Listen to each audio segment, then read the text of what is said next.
At Meijer, we work hard to bring more of the good life to your life, so you can bring home more perfectly plump and flavorful produce picked for precise freshness, beautifully marbled beyond brag-worthy certified Angus beef, and more must-have money-saving M-Perks rewards. Because saving more on local favorites is good, but bringing home more of what you love in every trip, that's the good life. We do more to make life a good deal better at Meijer. So that guy with the trash bag on is like waving people, but then he throws the flare into the water, and then the troll doll is like, follow the flare. Gordon follows the flare and drives off the bridge into the wormhole that was marked by the flare hitting the water. So, like, this was the plan? Like, yep. So many moving parts for this movie by the Despiser. Very heavily choreographed. Like, they rehearsed this. Like, Bin Bag Guy and Troll Doll had to rehearse this so many times to get it right. God-Awful Movies.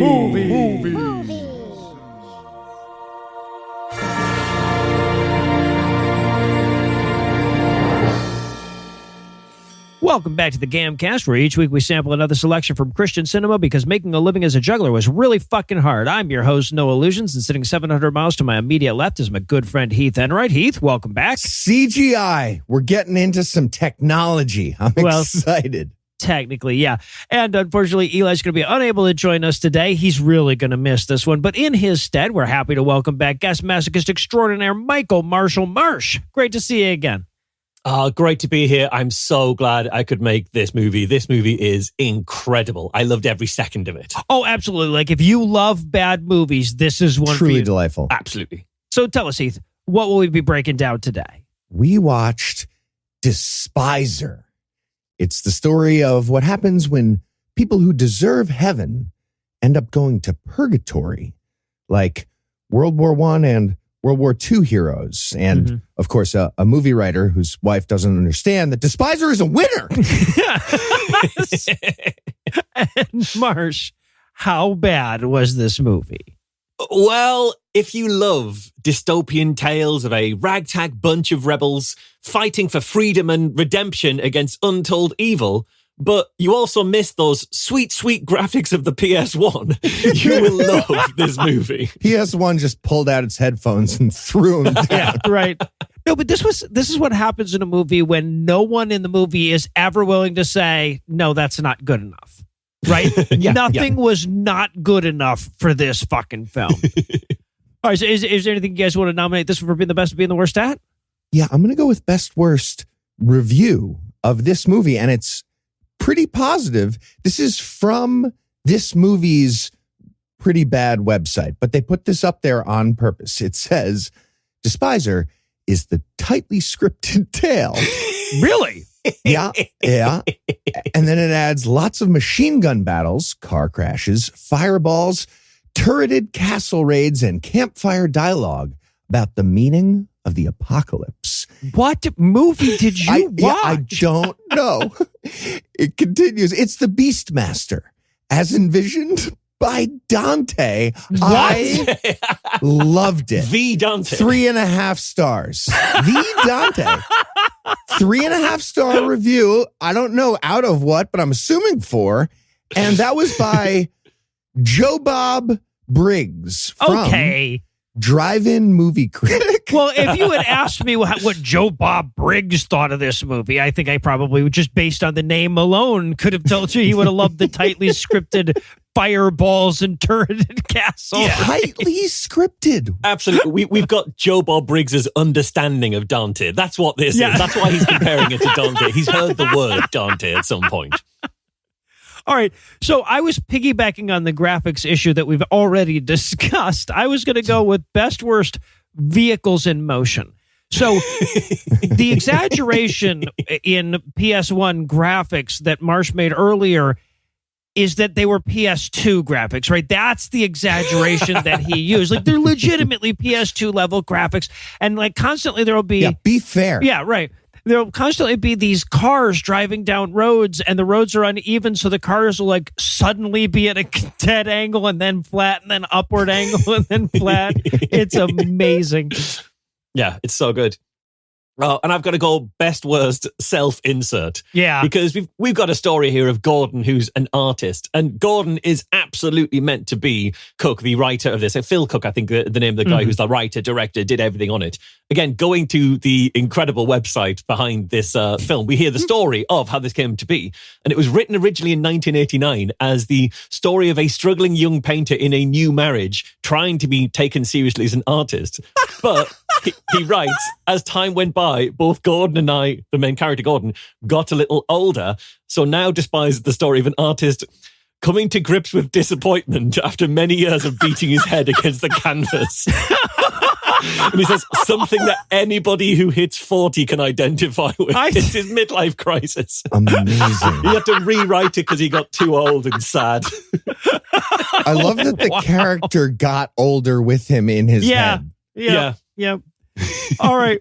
Well, I'm not sure if this movie can be left alone with its own fucking shoelaces. So we're going to keep the break brief. And when we come back, we'll dive into all the 1.2 gigapixel per second action of Despiser.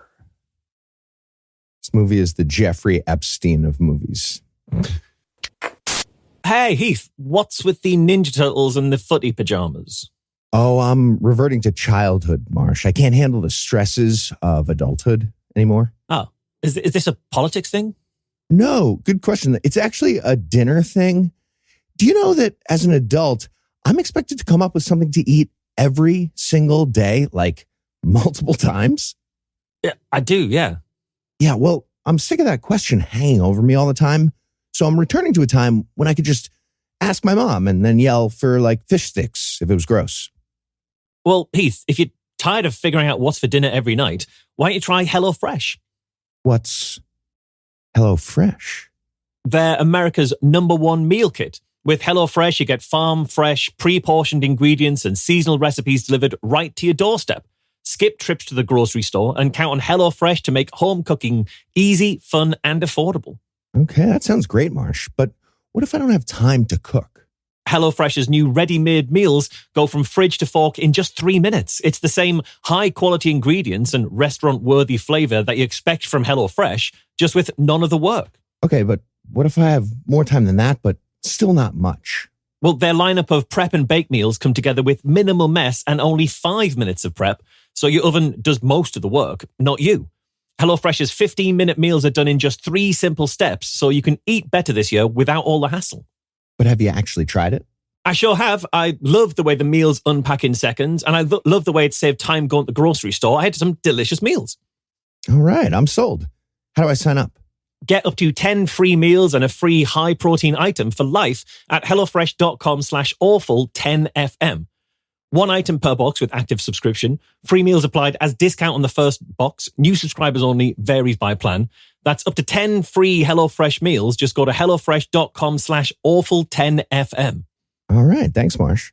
You bet. Now, if you excuse me, it looks like Noah's having the same problem. I saw him in there playing a video game system that came out when he was like 9. Oh, no, he just does that. Mm-hmm.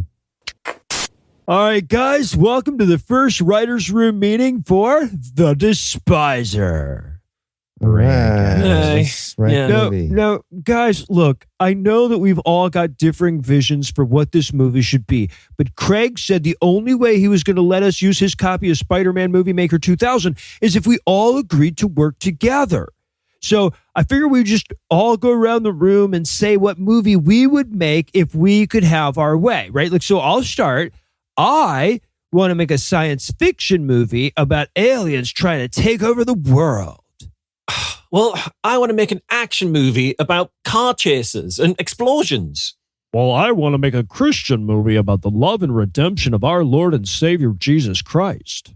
Okay, good ideas. I want to make a dramatic exploration of a downtrodden middle-aged artist whose family and friends long ago gave up on his amazing dream, suffocated by the parade of humiliating creative compromises that fuel capitalism, desperate to find one single goddamn thing in his life that he can point to and say, I accomplished that, just increasingly certain that thing will never come.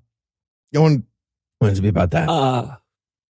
You okay, Todd? And his wife would tell him that she hates him, but secretly, when she's talking to her mom, who also does definitely hate him, she would admit at that secret point that she actually did really, really love him and really believes that he could be something more than a waste of, quote, donatable organs. Uh-huh. All right, so a movie about a starving artist who winds up in purgatory, but there's a bunch of aliens who took it over? Why would there be aliens in purgatory? I don't know, Jaden. Oh, maybe the explosions could be nuclear. Hey, you gonna finish that? It's a bottle of sleeping pills. I know, man.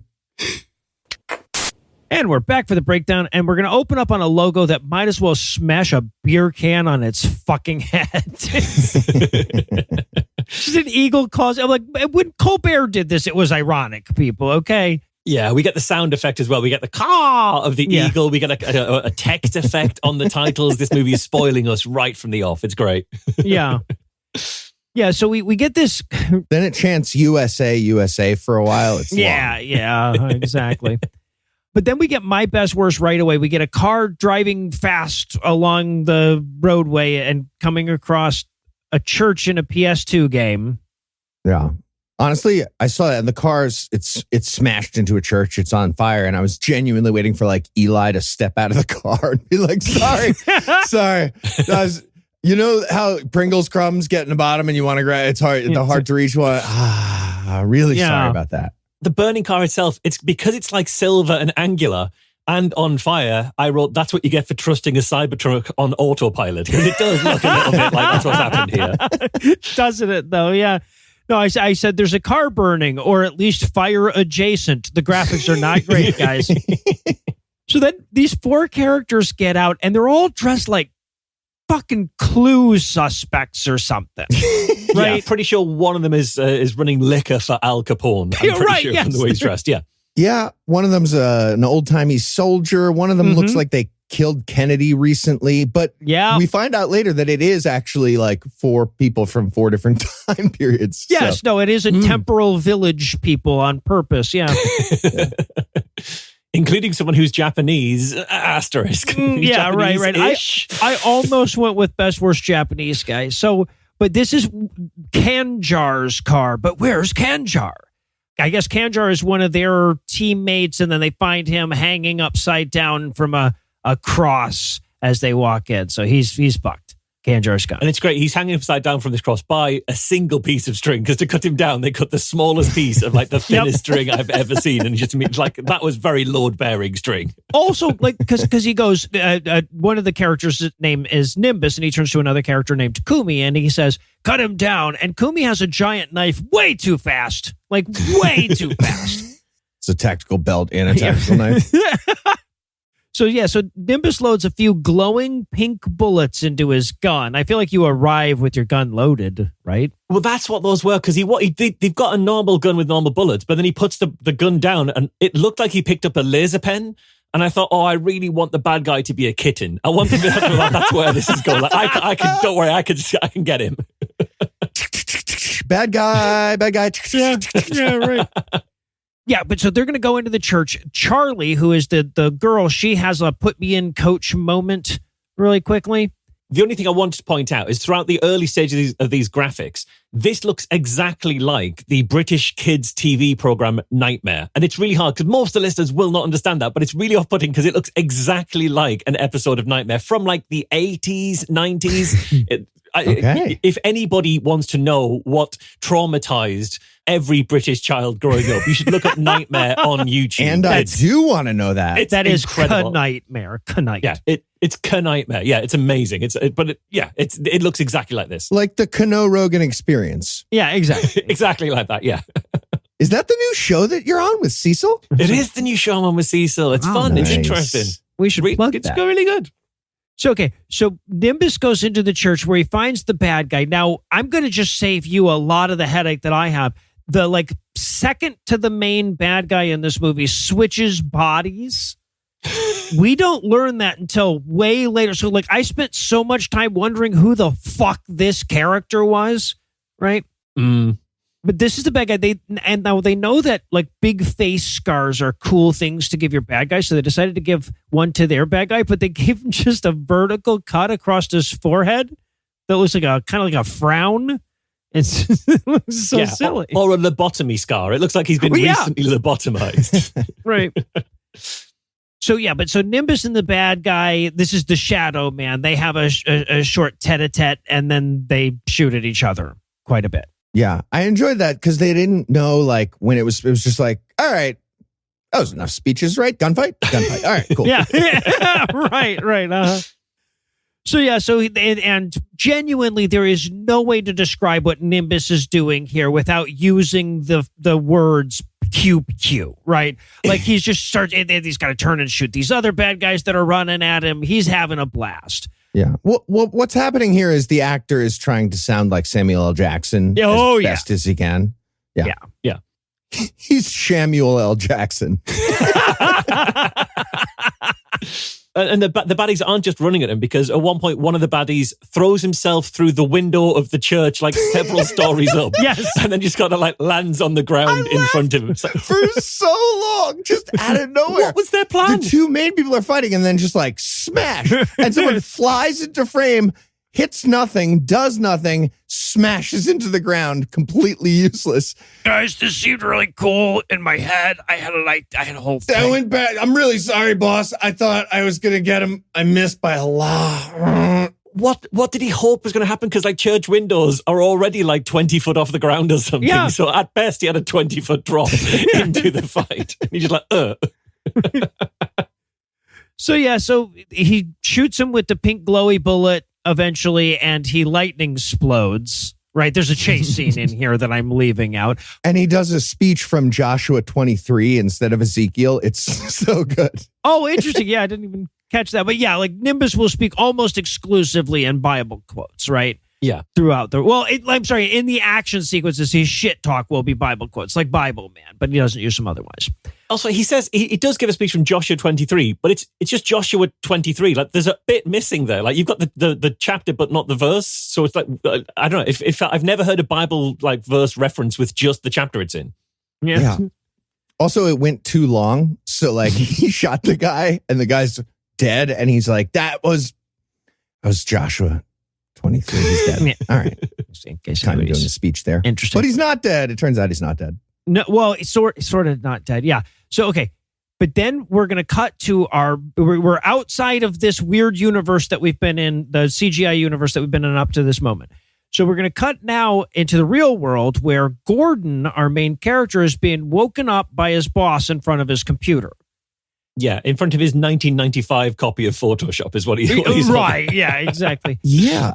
He was on 1995 Photoshop making a magazine ad, apparently, for a power drill called the Atlas. But there's a photo of David, like Michelangelo's David, not Atlas, holding the drill. I was like, really? It's not very... You couldn't get Atlas? And there's statues of Atlas. Yeah, or did you not have the rights to... Yeah, I couldn't tell if it was a drill or a sander or like a Hitachi magic wand. It was definitely sort of power implement in front of this like naked statue. A lot of homoeroticism in the Some sort of tool that holds a glowing pink something. Yeah, I thought it looked like that too. But like we'll see other examples of his work in a moment, and they all seem to be like imagery of classically naked men. And I thought this was like foreshadowing. It isn't. This is what they wanted him to be working on.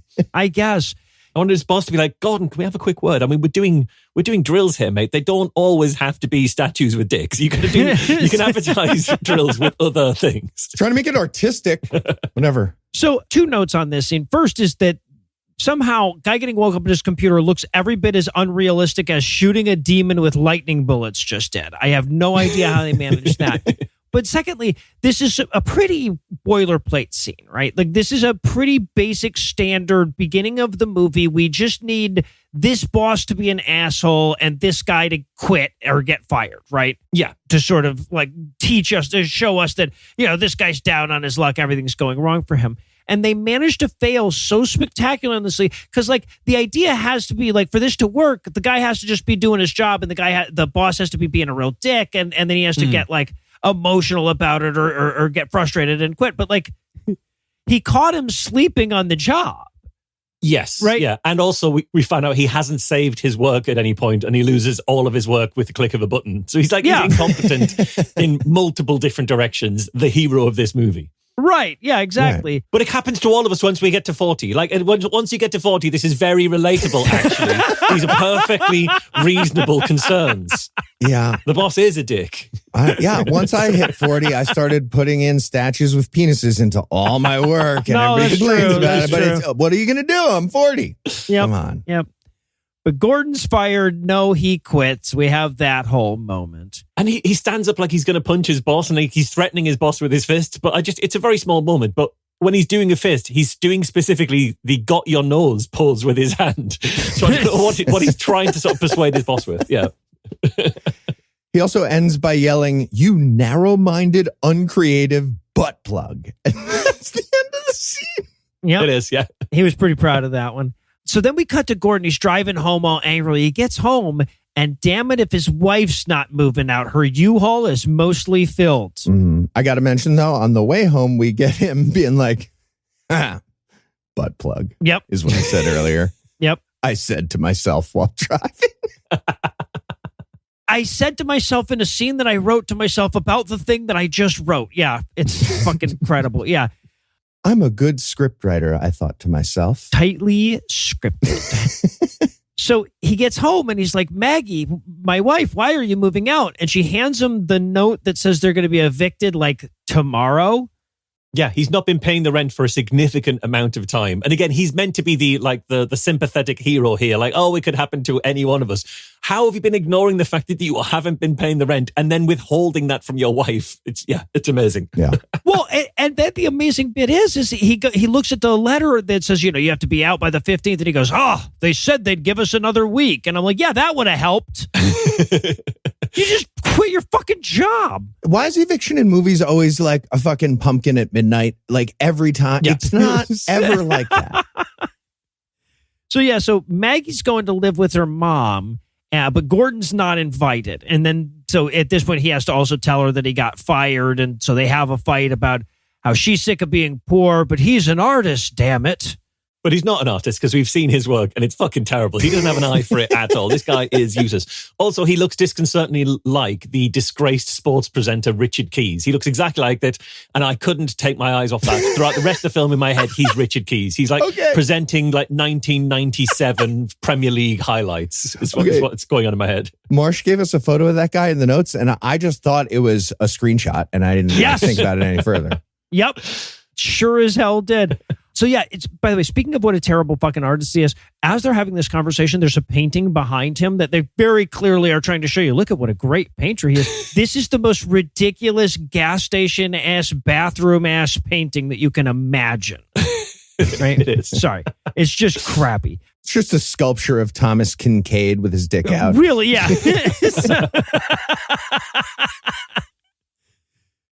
So late that night, they finish packing the U-Haul. And there's just this great moment. I see we all have this in our goddamn notes where the two guys that are helping Maggie pack the U-Haul, they do this sort of brushing their hands off, we're done motion. Yeah, it's the job done, hands, slap, slap, slap, slap, slap, is what they're doing to themselves. Yeah, but it's exactly in unison. It's brilliant. Right. Very clearly, the director says, no, guys, do like this, like you're done. And they just do it exactly 3 times, both in unison. Slap, slap, slap. That'll hold, we said together. So Gordon and Maggie have their goodbyes. He says, "I'll call you tomorrow." She's like, or don't would be good. and then she's just gone, yeah. Out of your life, yeah. And Norm's like, "So beer?" And he's like, "Yeah, beer." So now he's driving home or somewhere or something, but he's tired, right? Well, is he tired? I thought he was meant to be like absolutely wasted because it's like Norm says to him beer. And then the next thing we see is him like behind the wheel, eyes half closed, like incomprehensible. I thought he's like completely hammered by this point. Oh, okay. He's 100% drunk driving and very depressed because his wife just left him. Yeah, the hero of this movie almost kills some kids while drunk driving, and he's like, oh yeah, he's a sympathetic guy. Again, when you hit 40, it happens. It's perfectly understandable. The situation is very relatable, actually. Yeah. Well, yeah, so that's the thing is... Happens when you're in your 20s and 30s, too. Everybody deals with that. Yeah, but so here's the thing, though, is that like, honestly, that changes how sympathetic the character is so much that I erased it from my mind, right? The idea that he's drunk. Because he's just he just belongs in hell now after this, or whatever. So yeah, so he's driving along, drunk, tired, whatever, and there's a couple kids playing on the road. They jump out in front of him. He swerves and misses him, and he crashes. When he crashes, I freeze framed it just before he crashes it because I wanted to check out these properly sweet graphics, these 1995 Photoshop graphics. Mm-hmm. The kids, okay, that's bad graphics. The second before he crashes, there's some sort of weird crucified but sitting down brown man on screen. Did you guys notice this? I did not. I thought I went crazy, and I had to go back several times so I can catch the exact moment I could see it. Yeah, I see it in your notes. I didn't notice it in real time, but that's there. I honestly, given how bad the graphics are, I'm going to assume that was an accident, right? Like the guy was like, "Oh fuck, I didn't mean to put an ad. Nobody will notice." It's Brad Pitt's dick. Yeah, that's meant to be an ad for a power drill that I've actually pasted into this stuff. Yeah, but so he stumbles out of his crashed car directly into a FMV game from 1993, right? Also, he tries to get out of his car and he can't because the camera's in the way. He sort of pushes the door and it won't move, and then the camera has to take a step back to let him out. Oh, that's amazing.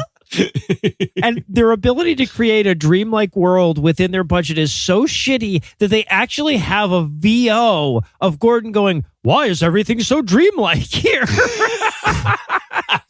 These might look like bad graphics, but this is where I am, really, for real. Yeah. It's so weird because, he like swerves into, I don't know, a badly CGI'd wormhole, and then he pops out and he's in a partially still photo of a mob of apparently vampire hunters who are perhaps launching an ICBM. And I was like, oh, I've had a stroke. No, Nope. No. That's what's happening in the movie. No, and so like all of these guys that are just dressed as fry guys are running around below him or whatever. And the main bad guy, who is now in a different body, is given a monologue to Gordon about how he's in purgatory now and he'll be part of the team of fry guys. Yeah. And the thing is, he's in purgatory because the bad guy calls him a self-sacrificer.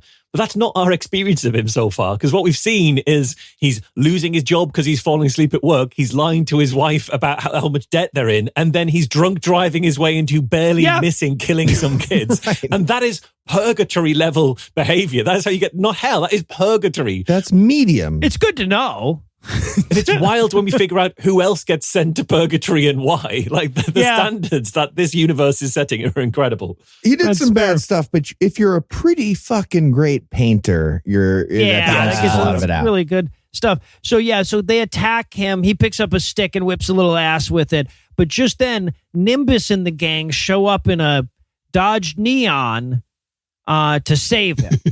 Right? They come with me if you want to live him.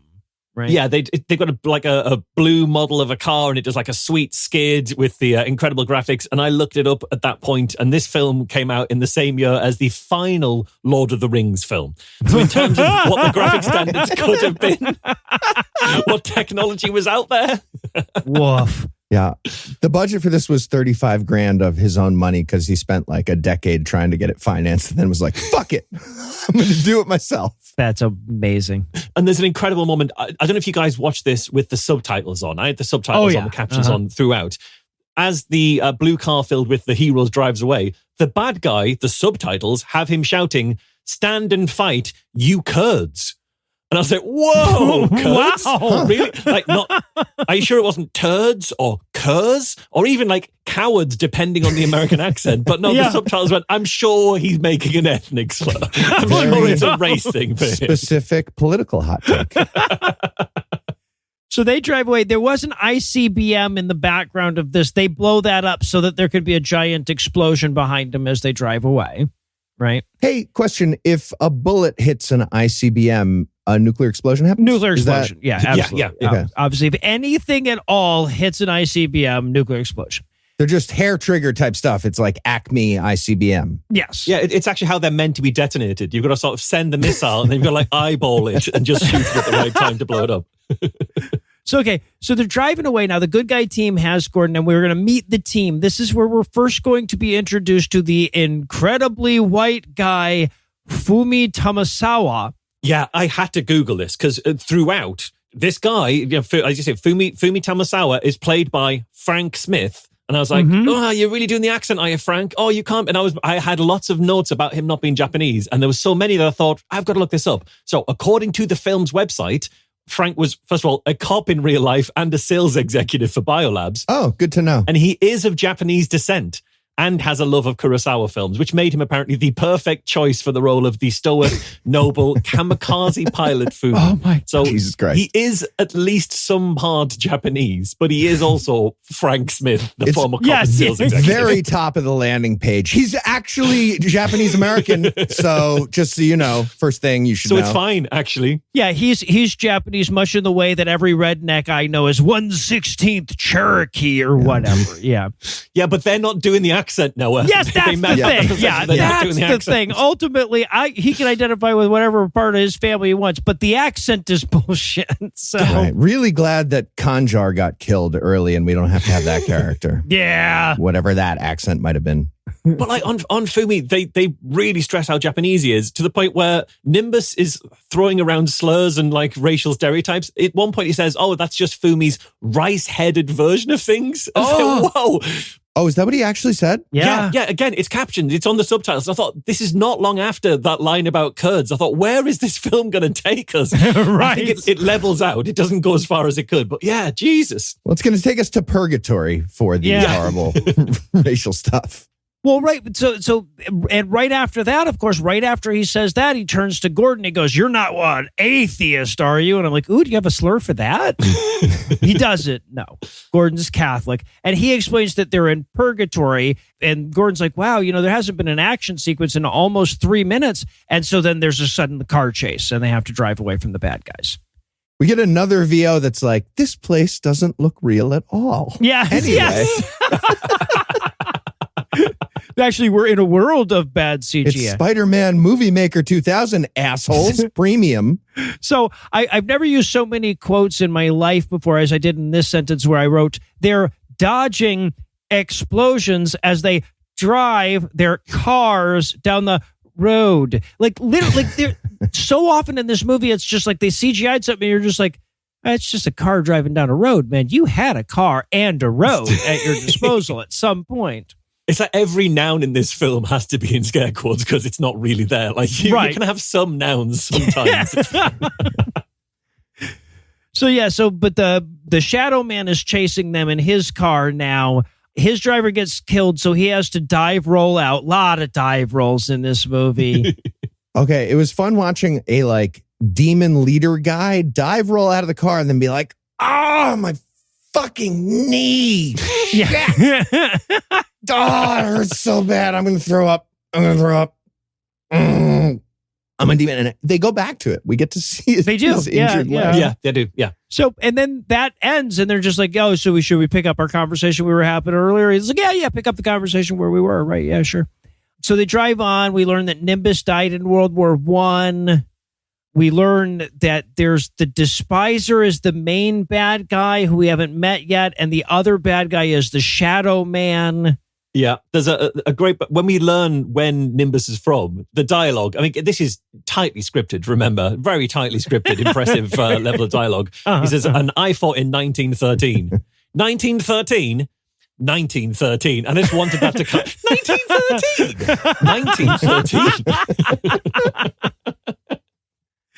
1913! So sometime later, Gordon wakes up in the back of their car. They're in a garage camping out, right? This is where we first realized that the girl, Charlie, had been going for an Australian accent that whole time, right?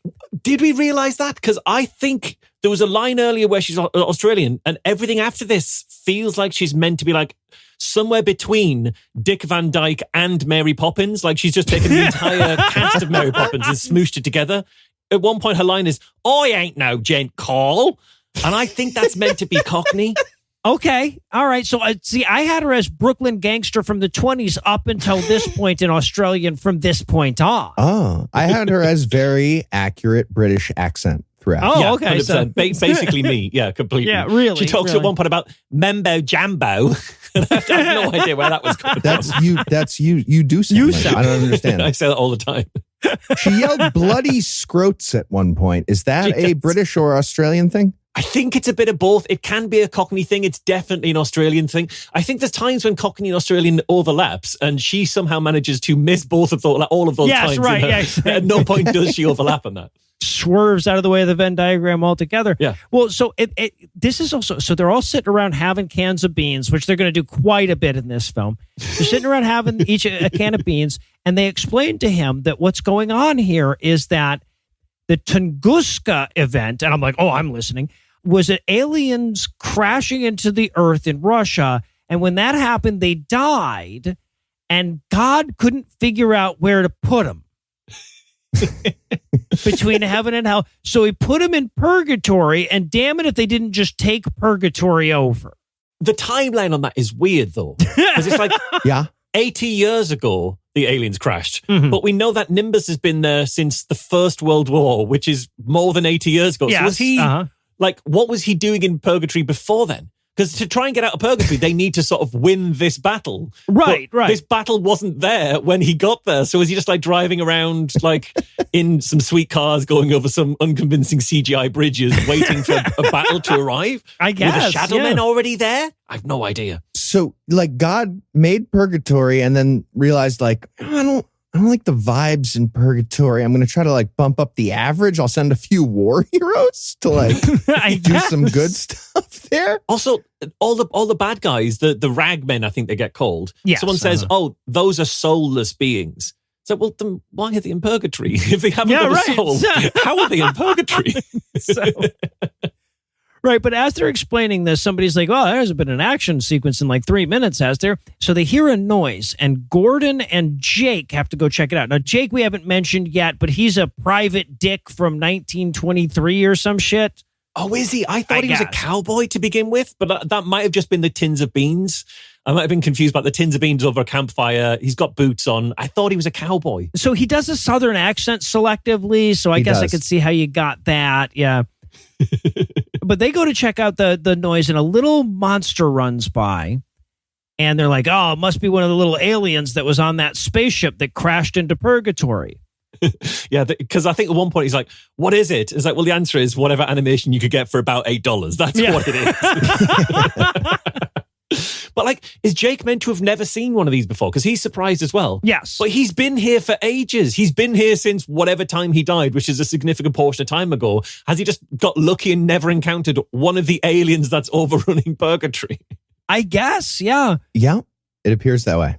So they argue over who's going to squish it, and it runs off. So they have to chase it deeper into this weird basement they're in, right? So to be clear, we see like a little green crab monster in like, 8-bit. And the idea is that like this alien was medium on its faith in Christ and had to go to purgatory along with the war heroes. I feel like what's supposed to have happened here, I don't know, because I don't think that the writer was entirely clear on this, but I feel like what's supposed to happen is that the spaceship crashed into purgatory. Oh, okay. Oh, the physical place. Yes. That makes more sense than what I had in mind. And all the little aliens spilled out. I don't know, because they're very unclear on that later. It seems that the aliens died and were sent to purgatory. I'm not sure. I was confused about this because there is a bigger. We'll find that we'll follow this little alien to a bigger alien. So I thought, well, this must be like a baby alien. So I was confused as to why it's in purgatory and not limbo, because it's an unbaptized baby. It should be in limbo. Okay, they Like from a liturgical point of view. physically Yes, crash. the theology of this is all over the map, Yes. actually. Yeah. Purgatory as like a place you can go to if you have alien technology that flies through galaxies. You can I think, yeah. So maybe. God probably fired the like director of aviation or whatever and replaced it with like a reality TV star or something. Yes, so, but eventually the little alien takes them to where a big alien is. They have to fight the big alien, and they blow it up with a grenade. Lots of grenades in purgatory, as it turns out. Unfortunately, the fucking mushroom cloud from this grenade alerts the Shadow Man to their location. It's such a big explosion, but like they are within throwing a grenade's distance of the grenade when an explosion that large goes off, but they're apparently fine. They're totally fine. Yes, very selective grenades in this movie. We'll see that a couple of different times. But ultimately, so they run outside. They can see the Shadow Man coming. Gordon steps out in the street to stop him and then disappears. I love that the like demon leader guy, Shadow Man, he's driving like a Ford Taurus. Yeah. Civic, maybe. But then Gordon disappears and then he wakes up next to his wrecked car. His friend Norm is like reviving him. Oh, God. And I really wanted this movie to be him like switching between reality and purgatory every time he dies. So he just like binary sort of switches on and off. Yes. It doesn't do that. That would have been great. I thought something interesting was getting set up here with that, with like the way you would jump between these. Apparently you can just like physically crash into them. So right. Yeah. So and they have this stupid movie moment where like, he's just been in this terrible accident and his friend's like, I got to take you to the hospital. He goes, no, I'm fine. No, you're not. Like nobody outside of a movie character and a wanted murderer would be like, I don't need to go to a hospital in this particular moment. No, I'm fine. And it's like he's not fine because very clearly he's been thrown from the car in the crash. And we know that because he's got a very slightly bloodied nose. Like there's not another scratch on it, but his nose is very slightly bloody. So, he's really struggling. Yeah. Yeah, his car's fully exploded, but yeah. There's also one little moment where he looks up after this crash. He's supposed to be like back in real life. And he looks up and he sees like an evil guy wearing a gothic hazmat suit in the middle of the highway. I had him as dressed as a baked potato. Yes. Okay. Yeah. Like a gothic baked potato. Yeah. I just had him as a camp staring man because he's looking incredibly like his persona is very camp as he's doing it. Yeah. Okay. And that guy in the weird suit is just like, hey, okay, bye. Like, and that's it. That's a weird assignment from the Despiser. I'm not clear on like what would that accomplish, but yeah. But so he goes back to Norm's place, down some aspirin with some beer. It's a plot device. It's to keep the audience up to date. It's tightly scripted. You don't know how to do a tightly scripted. That's your problem. Is you're not scripting tightly enough. When he gets to Norm's house, so like Norm doesn't take him to the hospital. That would be the responsible thing to do. So instead, he just looks after him the normal way, which is to give him an entire overdose amount of painkillers and some booze. And I thought, feels like that's a hint because he's not taking you to the hospital, but he is giving you everything you need to finish the job you were doing, Gordon. Oh, Jesus Christ. So he falls asleep. We zoom back and we go back to purgatory. And this is where we see the Shadow Man limping up to the Despiser to tell him he failed. Right? Now, the Despiser, we haven't seen this bad guy yet. We're only going to see him in silhouette for right now, but he's got 4 arms and like 5 tails or whatever. And so we're going to see him, and we're also going to learn at this point that the Shadow Man transfers his consciousness from one human body to another as he dies, right? That question finally gets solved. Yeah. I like that they're trying to have this big talk to each other about, like demon strategy. And Despiser, again, he has like a bunch of extra arms and legs because he's like a bug alien monster. Mm-hmm. And we're just seeing his silhouette, and he's clearly just like doing like a kata with the weird sword-shaped stuff on the back of all his tails. Yeah. And I wanted the Shadow Man to be like, hey, can you just don't do the kata for a second? It's so distracting what you're doing with your tails there. He's just supposed to be flailing his arms and tentacles in the air the entire time. I had the same thing, like, why is he doing, like, I don't do that with my arms when I talk. It'd be amazing if I did. Hey, boss, do you want a fidget spinner maybe? Here, grab this. Grab this in any of those hands with tails. It's cool. It's very rare that you think to yourself, let me make sure everyone can see how many arms I have in this conversation. So, okay, well, I can't help but feel we're failing in our effort to communicate just how bad this movie is. So we're going to take a quick break and re-strategize, but we'll be back in a minute with even more of The Despiser. Hey, Noah, be honest. Does this t-shirt make me look cut, swollen, yoked? It does not, no. Man, you had promised it was going to transform my dad bod. Was it one of those ads from a social media company started at a university near Boston? Yeah, Yeah, it was. Well, Heath, if you're looking to improve your wardrobe, why don't you try Quince? Oh, what's Quince? Quince is a great place to get high-end, versatile pieces of clothing at prices you can actually afford. Elevating your style used to mean breaking the bank, but with Quince, you can upgrade your style by snagging killer luxury essentials that sync with your vibe and your wallet. Sounds good. So what kind of stuff do they have? Quince has all the must-haves, like Mongolian cashmere crew neck sweaters from $50, iconic 100% leather jackets, and versatile flow-knit activewear. And the best part? All Quince items are priced 50 to 80% less than similar brands. No way. How is that even possible?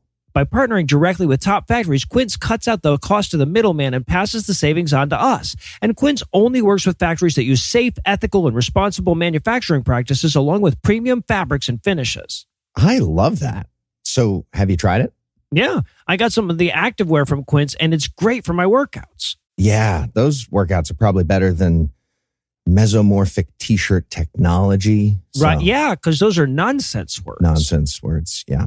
So where do I get some Quince? Indulge in affordable luxury. Go to quince.com/awful for free shipping on your order and 365-day returns. That's QUINCE.com/awful to get free shipping and 365-day returns. Quince.com/awful. Got it. Thanks, Noah. No problem. So just for the record, t-shirts can't morph your body with technology. Yeah. You should leave a bad review about that very obvious lie on the aforementioned social media platform. Oh, they don't allow fact checking? Right? Yeah, got it. Mm-hmm. Well, hey there, Gordon. I'm Charlie, and I'm from Australia. Welcome to the team. Thanks. And I'm Jake from Texas. Glad to have you on board. Pleasure to meet you. Hi, and I'm Fumi Tamasawa from Japan. It's an honor. Weird that you don't have an accent. Nope, not doing the accent. We did the accents. The character was played by a guy named Frank Smith. I'm doing Frank Smith's accent accurately. Frank Smith did the accent. Frank Smith looked a little Hispanic, didn't he? I'm just going to talk normal. Fine. Hey, I have a question. Okay, is it about my accent? No, it's about the cars, actually. Oh, okay. What'd you want to know? How do we have cars in purgatory? Do what now?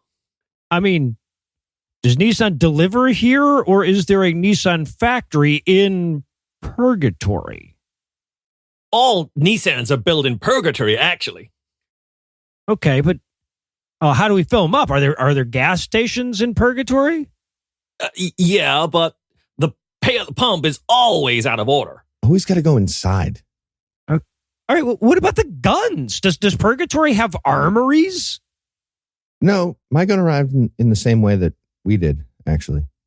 Okay, what did your gun do to wind up in purgatory? I'm not really sure. It used to belong to some kid in Pennsylvania.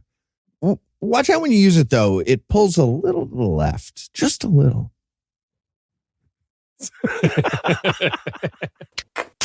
And we're back for more of this shit. We're going to rejoin the action with Gordon waking up at Norm's place the next day. Yeah. And he has some immediate leftover Chinese and some Beast Light from the fridge.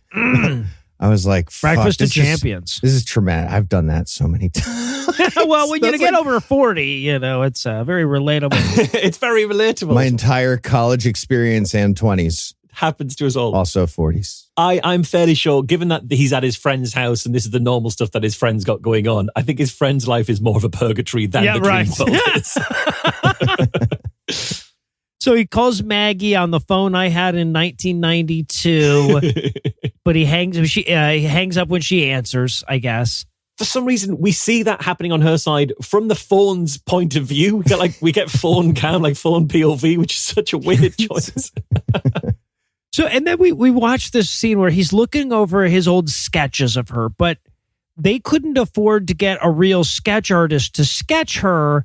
So what they've done is that they've CGI'd in sketches of her. Yeah. Right? They put pictures of her through a sketch filter. But like it's video, not still. Like he right, yeah. he drew Maggie into the video for Take On Me, apparently. That's like the level of graphics we're looking at.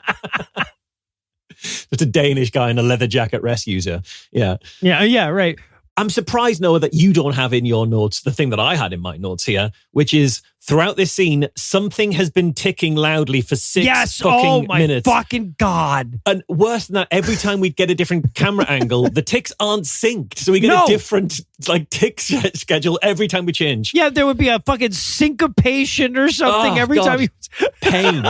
His rotary phone was stuck and it was just trying to get back. Just very slowly ticking back, yeah. Oh, it was the loudest clock imaginable. Yeah.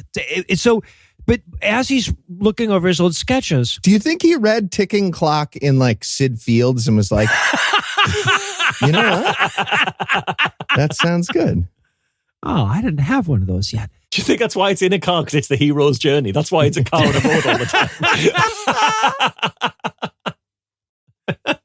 So that I really want a 3-beat. I'm so sorry that I don't have a 3-beat. I don't have any other tropes. Yep.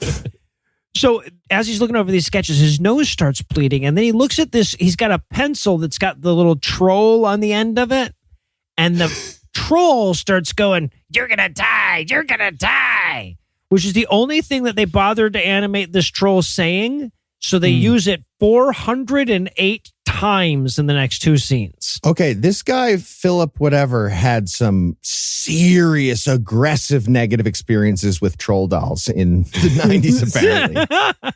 But this is totally unrealistic. They do have this troll doll saying, "You're going to die," over and over again. And that's completely unrealistic because my sister had one of those in the 90s and they're programmed with 3 different phrases that repeat on a loop. So it should have been, you're going to die, then another phrase, then back to you're going to die. Exactly. So this movie makes no sense. It's complete bullshit.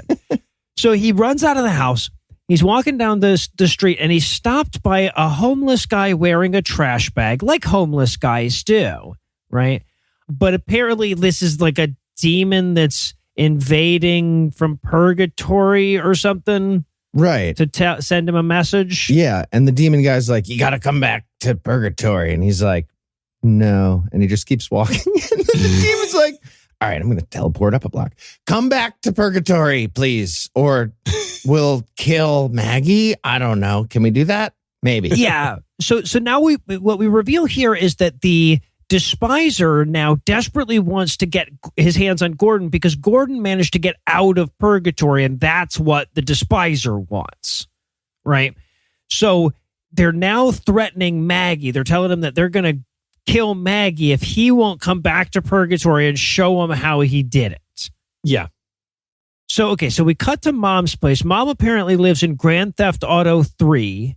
Yeah, this is where we learn that this movie didn't even have look at that tall building levels of money. They have to animate a tall building. Like an office block that she lives on the very top floor of what looks like an office block. Yes, exactly. Yeah, she lives in the penthouse of a WeWork for sure. Right, yeah. So we get a few moments of Mom and Maggie chatting about what a piece of shit Gordon is. And you can just tell that the writer is imagining his ex-wife's words into this conversation or something, right? Because the mother-in-law is like, "He's a piece of shit. He'll never amount to anything, and you should divorce him." And Maggie's like, "I don't know. I think he's actually a pretty good guy. And if it wasn't for you always sort of imposing your will onto me, I think our marriage would have worked out just fine." Yeah, actually, You're right, Maggie. Podcasting is a great idea. I now agree. Economically sound decision. Yep. But after the conversation, she sneaks away to call him, and she notices a guy outside the window of Mom's penthouse apartment, like standing on the ledge. Yeah, who seems to be floating initially, although he is standing on the ledge. I love this ledge, right? Because we do get to, like, when we cut to it, we'll see, like, from the ground and then back up again. So the CGI is like, it really is quite high. Don't worry about it, it's quite high. Then we see the ledge. The ledge is like an entire street wide. Totally, you could set up a tent on that ledge and never worry about falling off. The jeopardy is just gone immediately. Yeah. Right. So Maggie sticks her head out the window and she sees the guy. This is Jeff is the jumper, right? Okay. And she's like, "Hey, bud, you want, you gonna jump?" And he's like, "Yeah, I think I'm gonna jump." She's like, "Oh, do you want some tea?" And it turns into a like a waiter scenario where she's like, tea? No? Coffee? No? And he's like, I'll just have a water right now. Yeah. And she gets him a water. And then he's like, tap water, not sparkling. You don't need to open a bottle, just the tap water. I don't have to pay for it. I know where the con is here, that you get the expensive water and then it comes on the bill, and I didn't want it. No. Yeah, right. Do you have a creme brulee by any chance? No, man. And so she gets him a water, and she's like, hey, I'm going to come out on the ledge with you now. And we're all like, why, though? Why would you do that? You can talk to him perfectly fine without endangering your own life here, Maggie. And he explains that he's out on the ledge because he cost his bank that he works for billions of dollars. He got debanked like Mark Andreessen's real friend from Canada. But I love this moment, and I know the listeners are like, what the fuck is going on? Jeff's a demon, and it's all going to be revealed in a second. But the conversation is so batshit that we have to go into it, right? Because he's like, I cost billions of dollars to my bank, and I'm about to kill myself. And she's like, yeah, no, I got some shit going on too. My husband, total piece of shit. I just got kicked out of my house. He's like, oh, really? Let's talk about you then now.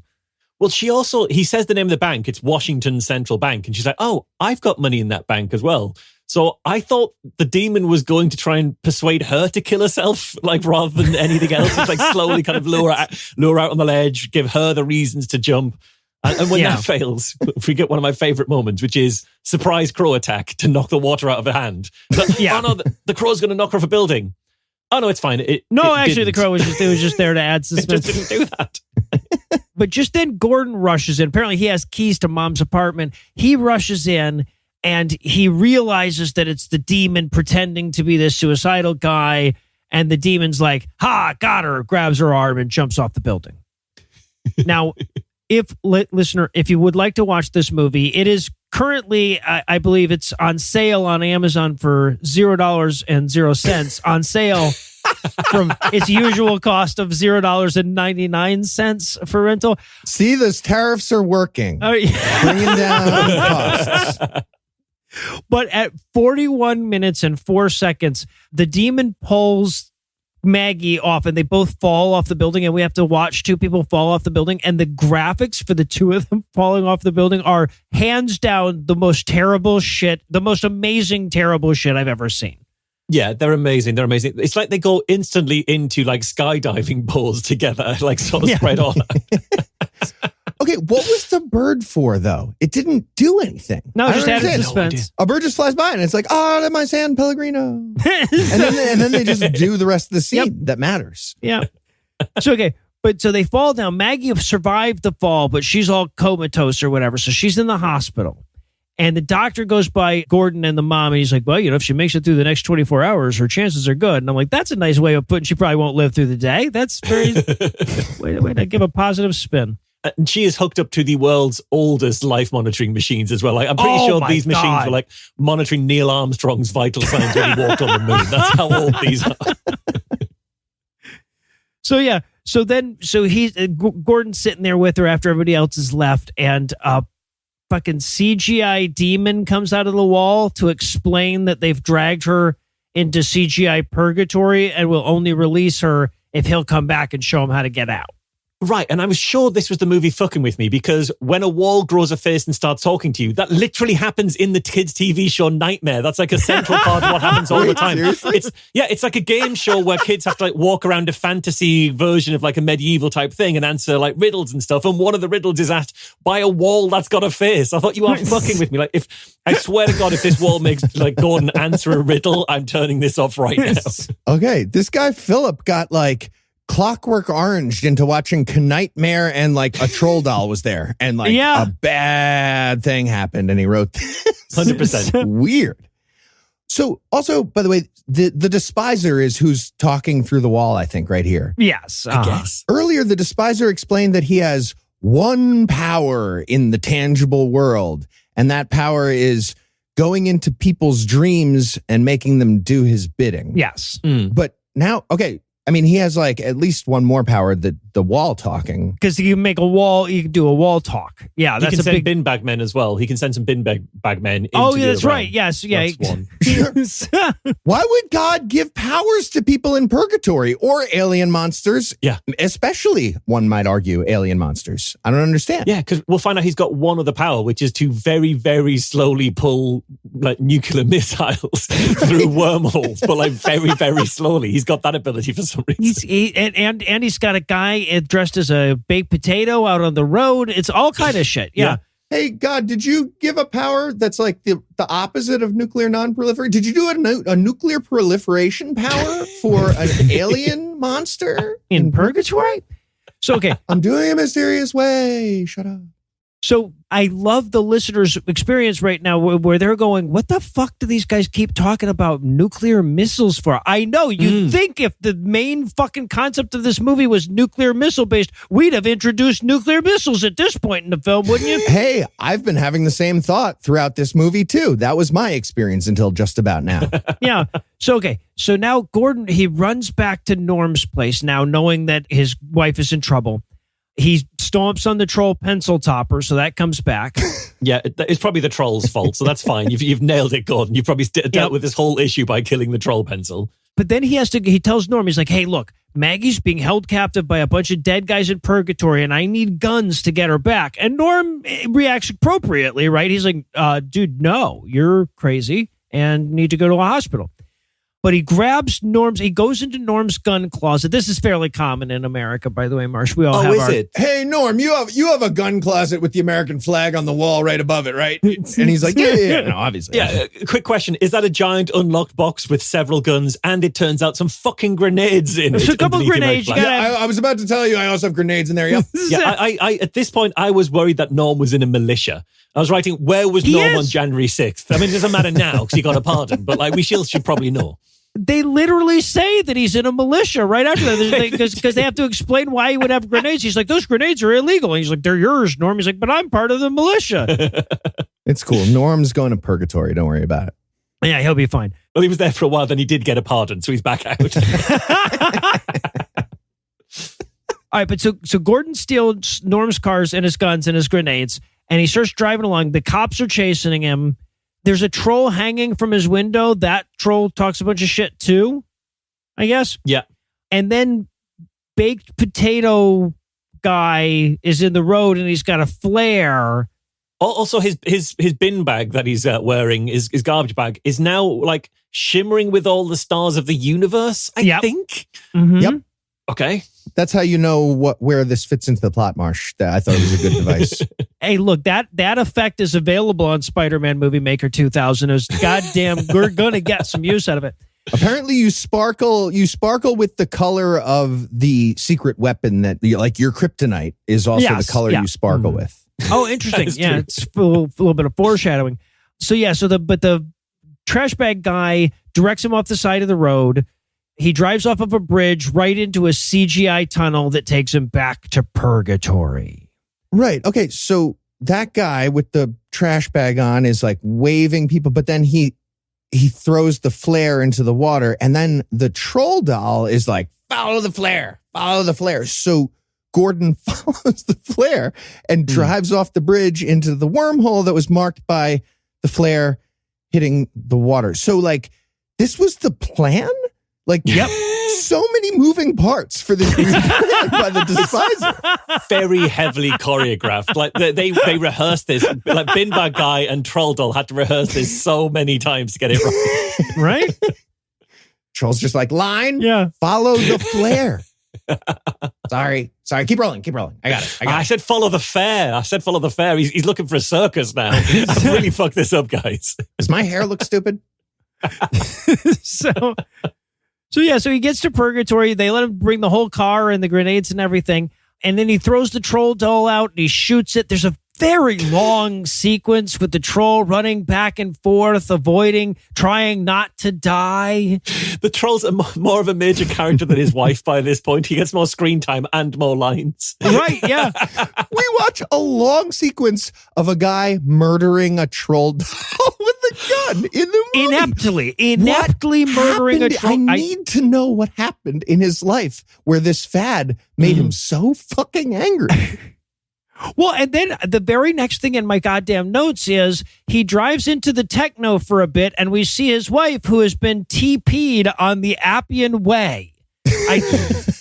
I don't know what the fuck. She's wearing little weird white, and there's like toilet paper flowing behind her as though it was the Despiser's tail doing a kata or something. And he's driving by a bunch of crucified people. I have no idea what's happening right now. Yeah, I've just realized the troll doll as well. The troll doll is like the troll motif goes throughout, and that seems like a weird thing for a film made in 2003. But then I remembered it was written in 1989. Oh, so interesting. Like, he's included that because that was a really up-to-date reference that he still hasn't let go of. Oh, like, that was his Skibbity Ohio toilet that he put in there to be really like, was. I'm hip. Yeah, Trolls, I guess so. right? Amazing. Let's play some Pogs, huh? 90s. So, but eventually, Gordon pulls over because he sees the Shadow Man and all the Rag Men, the bad guy from earlier and all the Fry guys, all standing around an electrified missile drill. It's some sort of slave labor camp for evil animations, I think, because they're all very heavily animated. Right.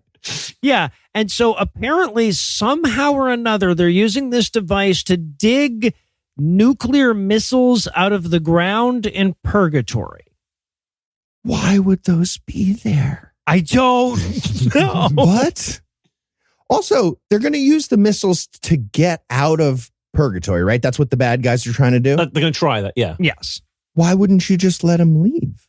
Well, because then they'd be in the real world and they would take over Earth. The idea is that they zoop up to, and now they're going to like terrorize the real world as alien monster demons. Yeah. Okay. All right. No, withdrawn. No, this is the plot makes sense now. We have no evidence that their intent is to terrorize the main world. They just want to leave. Like they landed. Well, in that's purgatory. true. Yeah, no, they keep assuming that, but yeah, It seems like they're just like really smart, friendly aliens. They happen to look like bugs, so everybody thinks they're monsters. that could be it. Yeah, I want to see if this movie from their point of view of like they land there 80 years ago, they try everything they can to get out. They realize if they take weapons that are going to destroy people's lives in the real world, if we take those off people so they no longer have them to kill each other, we can use that to get out of here.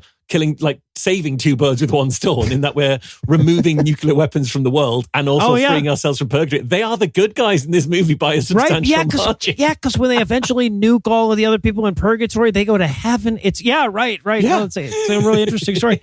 It's strange. Just needs the Cobra Kai treatment, needs the Wicked treatment there, you know? Okay, so, but then that night, Gordon's camping and Maggie all TP'd or whatever, she shows up in like ghost form to check in on him. Yeah. There is an amazing fucking acting moment because all the acting in this movie is incredibly terrible, like breathtakingly terrible, except for when Gordon turns to her and he goes, "Are you all right?" And she gives him the perfect, "What the fuck do you think?" look. Yeah. I'm doing a kata with like toilet paper all over me and just sitting here in the middle of a lake. I don't know what's happening. I think I got pulled into purgatory. No, I'm not doing great. Yeah. And he tells her at the end of this conversation, "I love you." And she says, "I know." It's like, man, she Han Soloed you. Oh, you hate to see it. I like spending time with your podcast, but I don't actually. So yeah, but she tells him he has to go find all the other named characters to get Act 3 going. And then she's like, "Okay, so I got to go back to dancing with toilet paper, or else I get in trouble with the spider guy." Yeah, right. So, okay, so he sets off to find the gang. The gang is mid-action sequence at the river. They're trying to... It doesn't fucking matter. It doesn't matter, and I don't know, right? So they're running from the action sequence, right? And they're trapped. Yeah. And is this the place that they were in last time? Because the building on the outside didn't look the same, but then when we see them, they seem to be back in identical looking corridors with the monster that they previously exploded with the grenade, but they're back. Is it just they had one set and we're supposed to not think it looks the same, or is it meant to be in the same place? I've no idea. I don't think it's supposed to be the same place. Just one CGI set. The mother-in-law's there in the background. Also, and it's a really small point, but he's driving Norm's car around. around, which means he's taken Norm's car to purgatory. So, like, does the car have to redeem itself now as well? Has the car done something? Now, up until now, the demon monster guys, the rag men, who I've been calling the fry guys, they've been running around with like blunt weapons and scythes and stuff. There's a scene here where the Shadow Man is swapping out all their scythes with machine guns, which was legit funny. I quite liked that. Credit where credit's due. Yeah, that was excellent.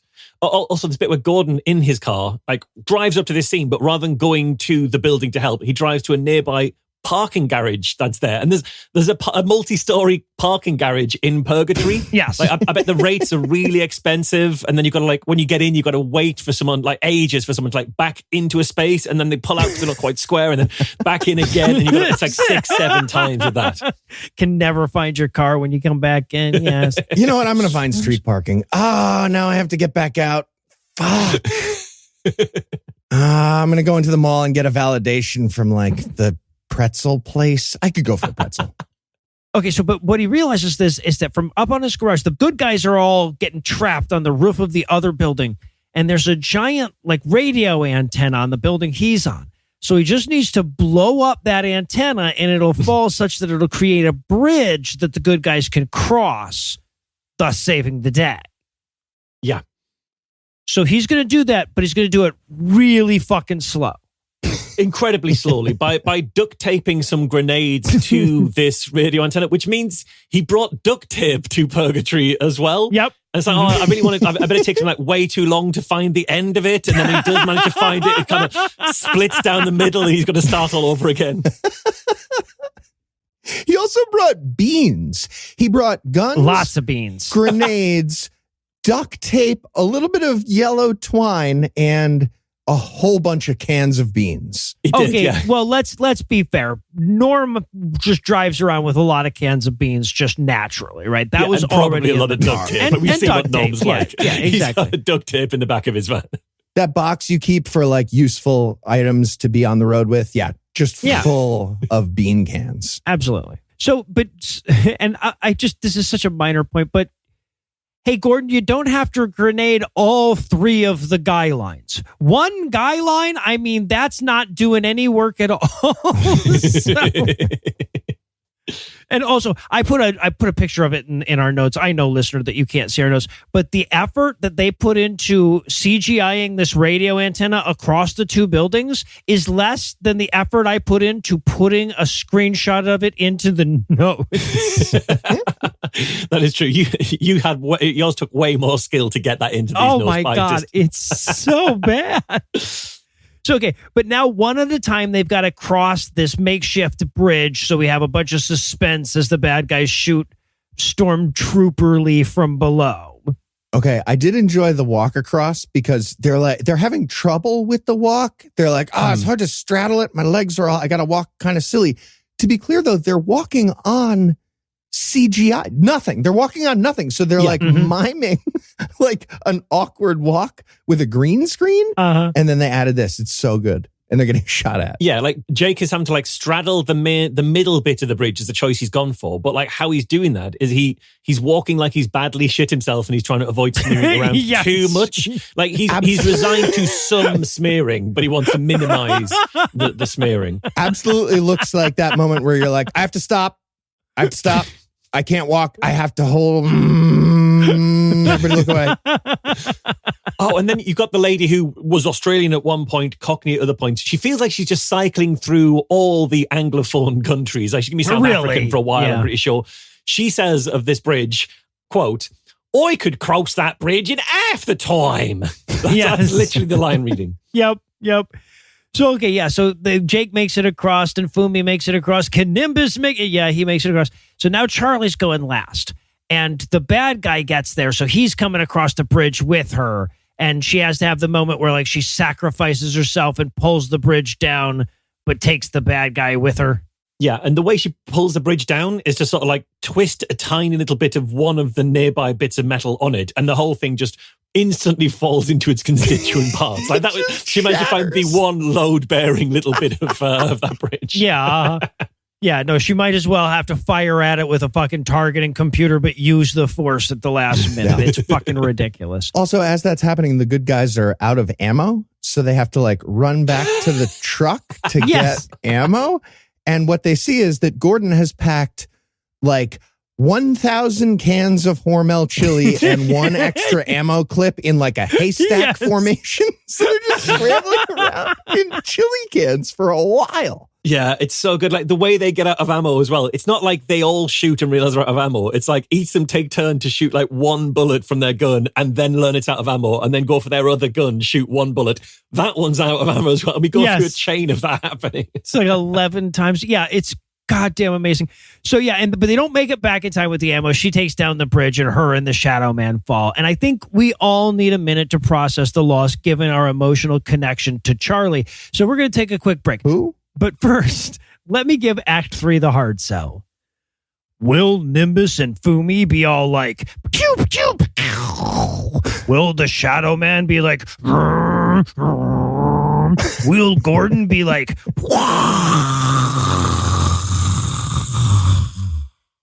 find out the answers to these onomatopoeia and more when we return for the fittingly ridiculous conclusion of Despiser.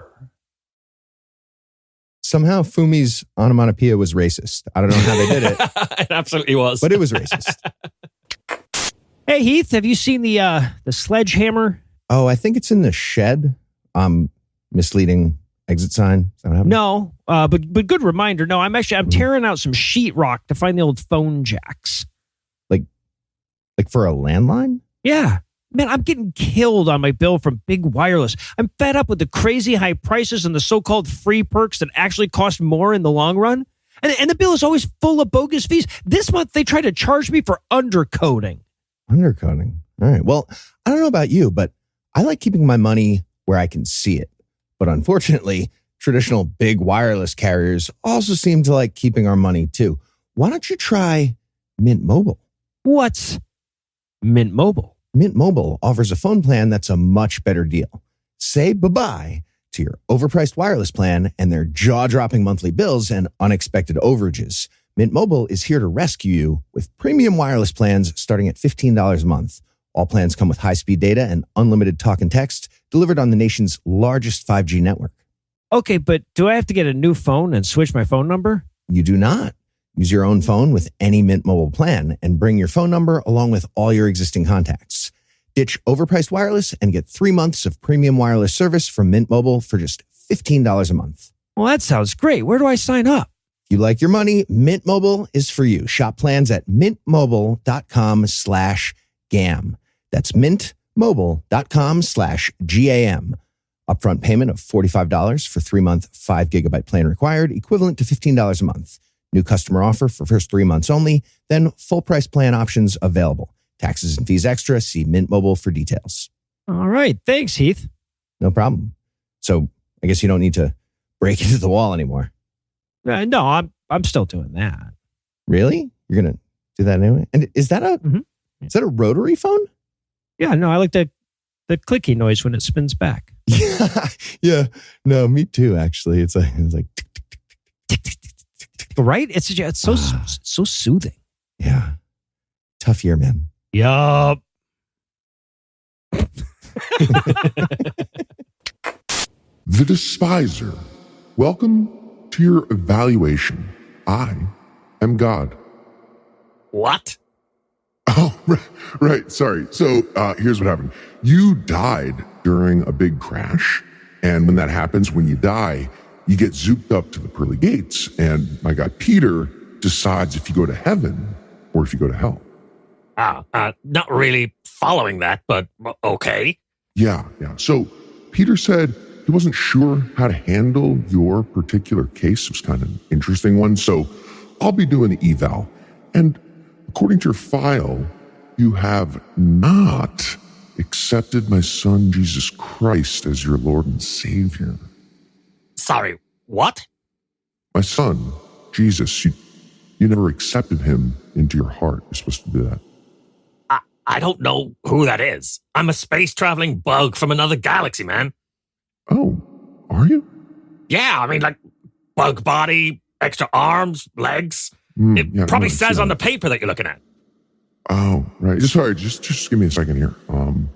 Despiser crashed in Russia, has not accepted Jesus, space traveling bug from another galaxy. Okay. There it is. Yeah, no, that's on me. This was kind of last minute. I didn't really have time to read like the whole thing before the meeting. Yeah, no worries. So, heaven? Yeah. Well, here's the thing. Rules are pretty clear for getting into heaven. You really got to love my son, like, as your personal savior. So. Listen, like, I'm sure your son's a great guy and all, but yes. I've never heard of him. You've never published anything, even in my galaxy. But, like, I'm super good for the universe. I invented intergalactic space travel. I was bringing that technology to Earth. So, seems maybe you could just make an exception, because of the amazing science. All right. You know what? You're breaking my balls over here. Tell you what. I can do purgatory. It's like the medium one. You have a medium one?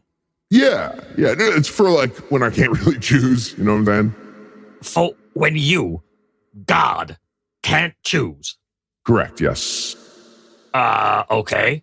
So, who's there right now? Oh, yeah. Good question. It's mostly rag people and war heroes who died fighting against the Nazis. Cool. Yeah. Okay. I feel like you're being a real dick. You know what? Every single time with that. Every time. Maybe I'll bring him back.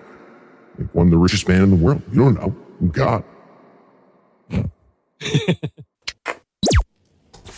And we're back for still more of this shit. We're going to rejoin the action with the team some distance away, mourning Charlie's memory.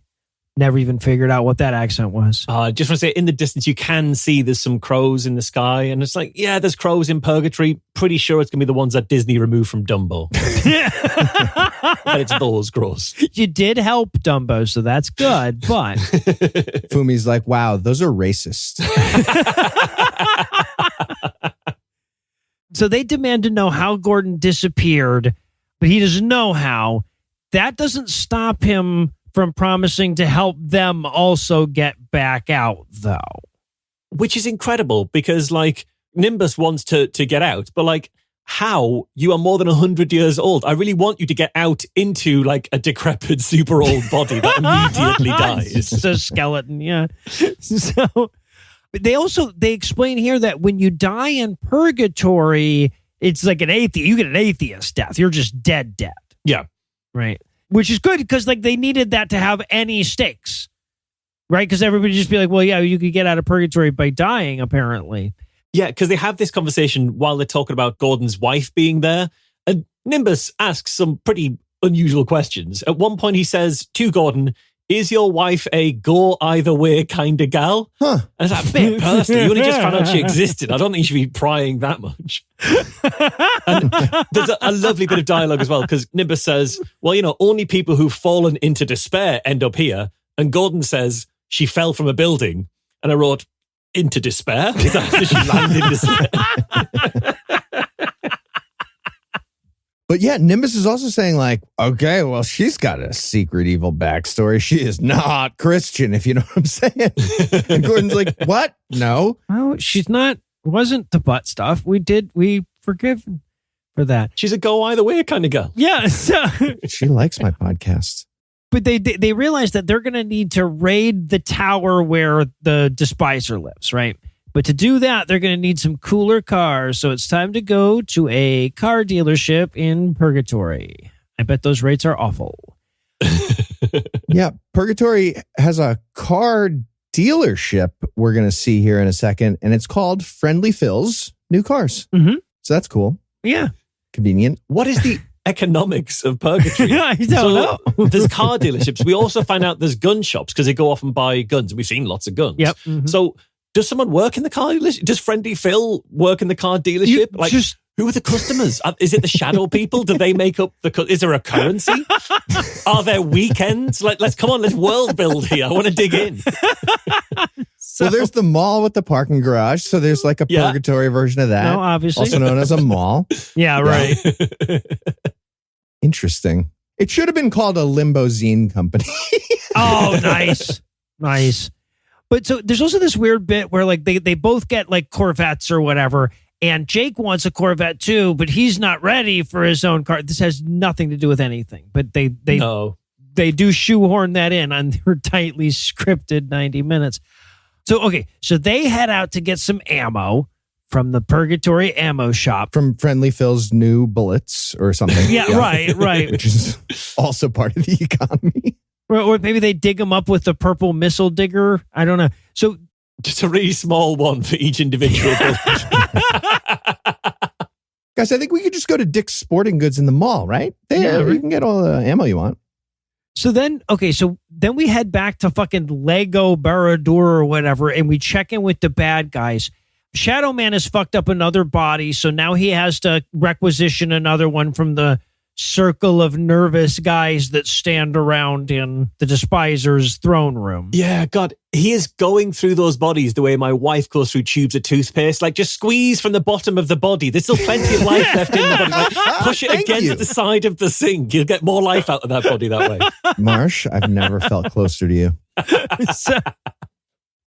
Yeah, but this is where we learn that if they dig up, this is so fucking stupid and convoluted, and may I just say, not tightly scripted.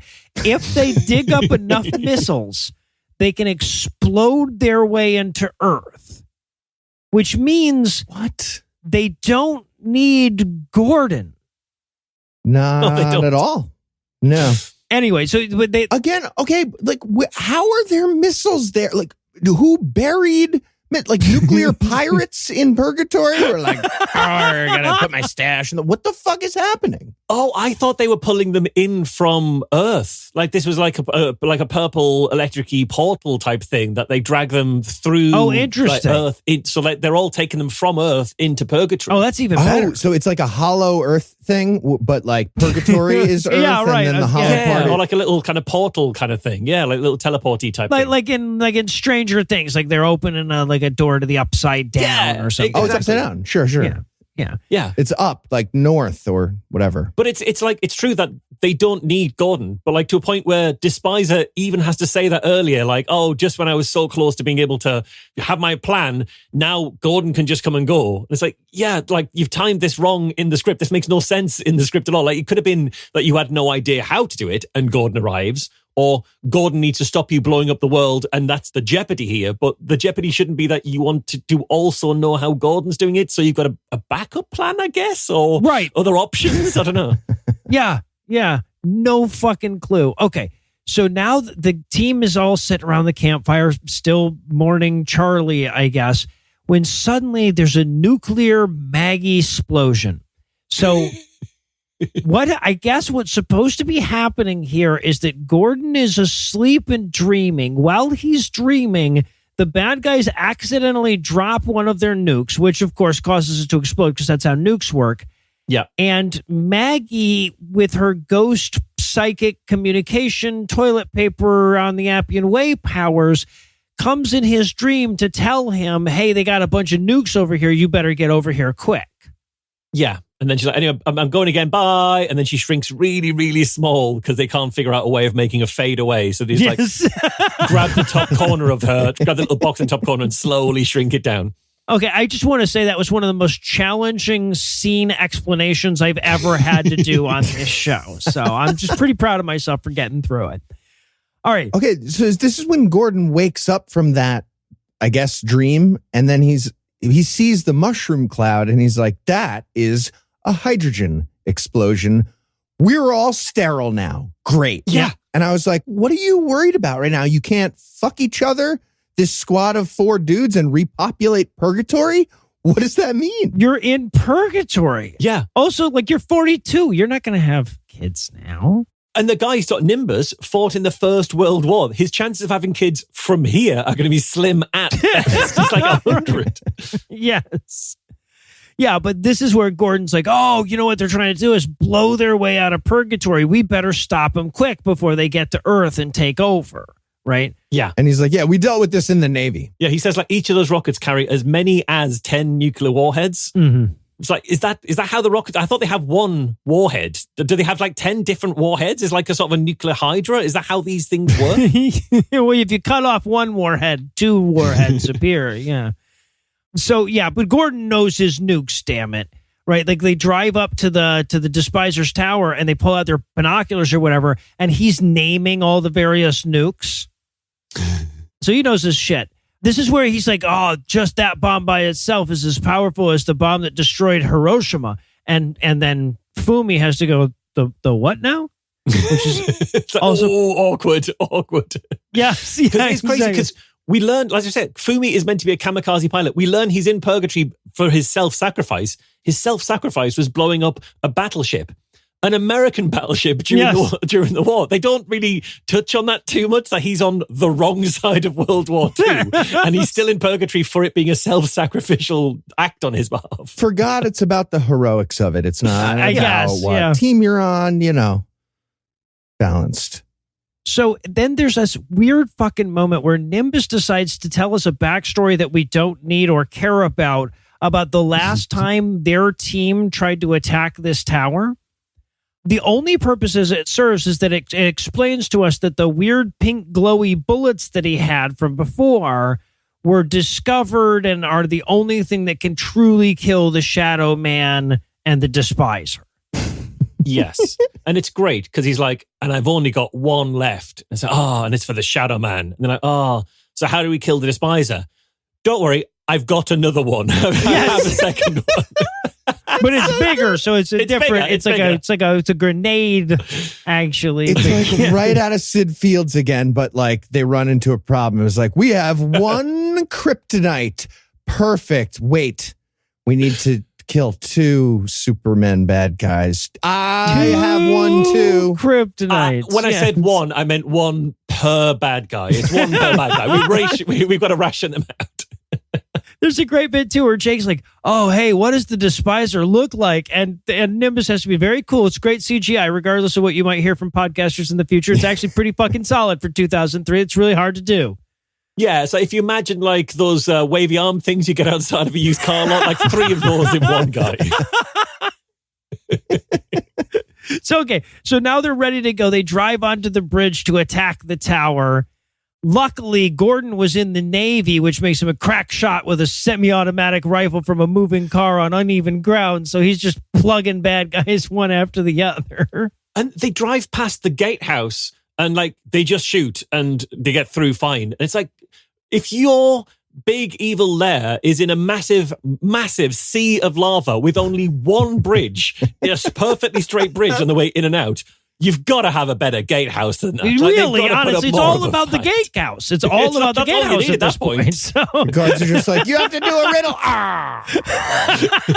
Like, even just second gatehouse would be better. That's already really just a second gatehouse like 300 yards long. The little spikes that go the other way. Yeah.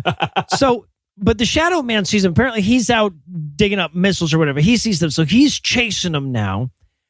There's a moment here where like Jake needs a grenade, but he drops it. It winds up on the floorboard, and we're like, "Oh, I bet that'll come in and become important later." It's no, and it's dropped it. No, not really. It does come back. The funny thing is that it even comes back, but not in a meaningful way. It's so dumb. Yeah, I wanted the grenade to like fall in between the seats, and he's doing that finger thing for like a minute, trying to. Yeah, just pulls up a lollipop or something. Yeah, right. Candy wrapper. It's an old fry. Oh, there's my fucking headphones. God damn it. And this car chase, again, it's so fucking stupid. It's so stupid because they, at speed, go straight through the gatehouse. And the bad guys in the gatehouse have to like scramble around to get into their car for a perfectly straight road. And their car catches up with the good guys who had a head start and a running head start. Yes. Which means either the good guys slow down or the bad guys have got a much, much superior vehicle. Either way, this car chase should be instantly done because the bad guys should be able to catch them immediately. But it's Mario rules in that they get just like speed up just enough to be competitive. Rubber banding, the blue shell comes out. It's so stupid. They even show us the speedometer for a second of the good guys. Nimbus's car, they zoom in on the speedometer and they're going 45 miles an hour. Oh, do they? I did not spot that. Well, it's a pretty narrow bridge. That's actually very fast for a narrow bridge Yeah, over that is lava, if reasonable. you think about it. I would think I would go slower. But so they're driving along this bridge, and they're in two cars, right? So Jake and Fumi get ahead, but then the Shadow Man fires a fucking blue shell, apparently, from behind, and he blows a Minecraft hole in the bridge, right? It's like perfect squares that it blows up in. And it doesn't even destroy the entire width of the bridge. It just destroys the middle. So it's like, oh, well, it's fine because one of your cars is already on the other side. You can just walk along the bits of road that aren't broken and get in the back of their car. There's space. All the bad guy's done is stop him from catching you. Yes. They don't think of that. They do not think of that. They might as well just marble madness very slowly around the side. So silly. But they stop the car. Gordon jumps out. Nimbus is still in it, and the Shadow Man hits the car with his car, and it skids halfway over the hole or whatever. But it's bad enough. The wreck is bad enough now that Nimbus is going to die, right? So Gordon pulls him out, and they have the fleeting moments, emotional connection thing that happens between these two characters. Yeah. But Gordon drags him out of the car, but drags him in the direction away from the tower. You're already, the car is wedged in the middle of the bridge. Yes. You could drag him towards the tower, and then you don't have to worry about getting across anymore. You fucking idiot. He doesn't do that. Nope, he does not do that. He accidentally fires the big bullet, the big super bullet that was supposed to kill the Despiser. And then, and I love, too, because that's what, Nimbus sees him do that, and he goes, well, fuck, now how are we going to kill the Despiser? And then he dies. He does. I don't know, man. It's a side scroller. We're going this way. Let's go. Yep, yeah. He just died from disappointment in Gordon. Really, honestly. So Fumi and Jake, they walk back over, because again, like you said, you can just walk over that one side of the bridge. They walk back over, and they have a sad moment over Nimbus. Jake says, and I quote, "The big gun? Gone?" No idea why he lost all of his small words there. But then Fumi does some racism, and then they set his body on fire because it's cool to walk away from things that are on fire, I guess.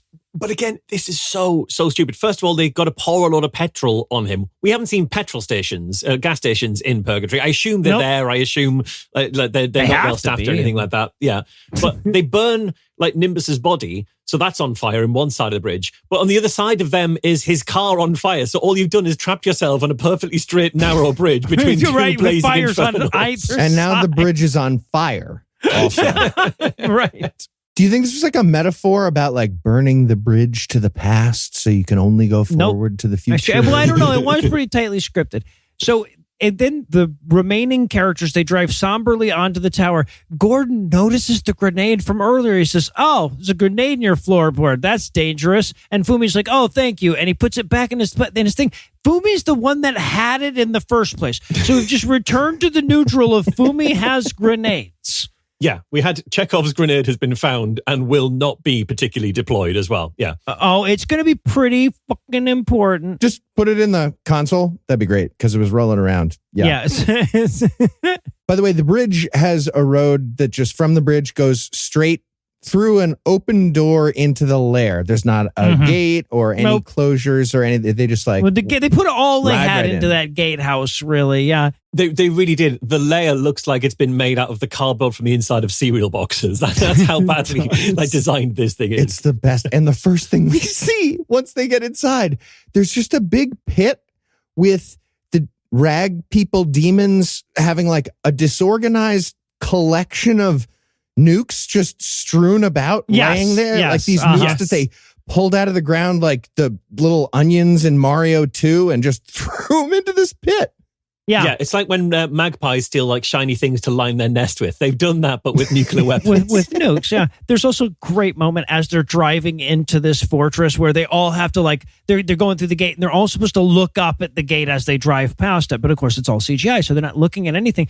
So none of them are looking in the same place at the same time. It's all they're all noticing different details on the way in, I guess. I love that the movie runs into we don't know what to do now in the movie. We watch it happen. They get into the castle, they get out of the car, they see the dumb pit, and then nothing happens. And one of them's like, Ollie, Ollie, oxen free, except I think he says all ye outsen free because he doesn't know that expression. Yes. Which was weird. Oh, interesting. And nothing happens. And then they're like, hello, bad guys? Do we have like a final fight? It feels like we have a final fight, guys, and nothing's happening. Somebody press like R3 and see if there's like a light up thing or like a some sort of indication. Yeah, so they all get there and they're like, well, so what do we do from here? And they're like, I don't fucking know. And then the rag men start popping out of these holes all around them. They've learned that Gordon knows how to get in and out of purgatory, and they want him to save them. So they chant, free us, like Eli doing a bit that Heath refuses to interrupt, right? They do it for so goddamn long.